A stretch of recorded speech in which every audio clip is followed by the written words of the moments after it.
Comment tu te sens par rapport aux attentes des autres? Quand tu crées du contenu sur les réseaux, tu as une posture publique, que ce soit à petite échelle ou à grande échelle, tu as une posture publique. Et en face, il y a des personnes qui sont souvent un peu abstraites parce que t'es pas forcément en contact direct avec elles. Et donc, il y a quelque chose qui s'installe, une espèce de projection que tu peux faire sur les attentes que les autres ont vis-à-vis de toi. Ça va se traduire par un manque d'interaction, un commentaire à moitié critique, il va y avoir une remise en question et tu vas te demander qu'est-ce que je suis vraiment en train d'offrir aux autres.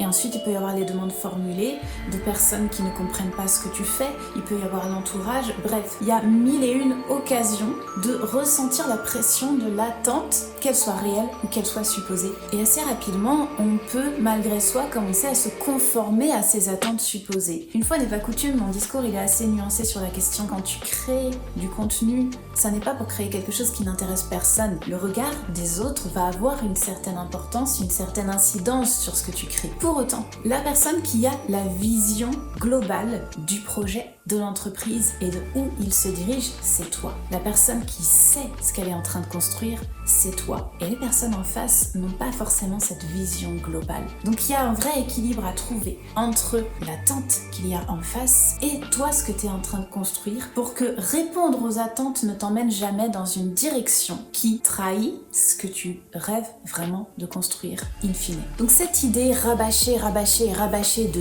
vision et de mission, elle n'est pas inutile. C'est un filtre qui te permet de prendre les meilleures décisions pour ton activité, d'écouter les retours, les feedbacks, les critiques et de les passer au filtre de ce que tu veux réellement réaliser. Il ne s'agit pas de poser une vision, de poser une mission et que ça flotte au-dessus de ton business comme une espèce d'épée de Damoclès de est-ce que je vais réussir ou échouer. Il ne s'agit pas de poser un rêve et de vaguement le fantasmer pour trouver un peu d'énergie. Il s'agit de poser une vision qui te permet d'avoir une direction et qui permet à ton entreprise de construire son identité à travers ça, qui te permet aussi de cibler les personnes qui veulent rejoindre ta vision plutôt que d'accueillir absolument tout le monde sans distinction. Ça sert à rien de travailler ces questions dans l'abstrait si on n'est pas en capacité de les poser dans nos stratégies. Parce que tout l'enjeu, c'est de pouvoir garder ton cap à tout moment, quoi qu'il arrive. Il ne s'agit pas de dire je ne réponds à rien, je n'écoute personne, toutes les attentes sont nocives. Il ne s'agit pas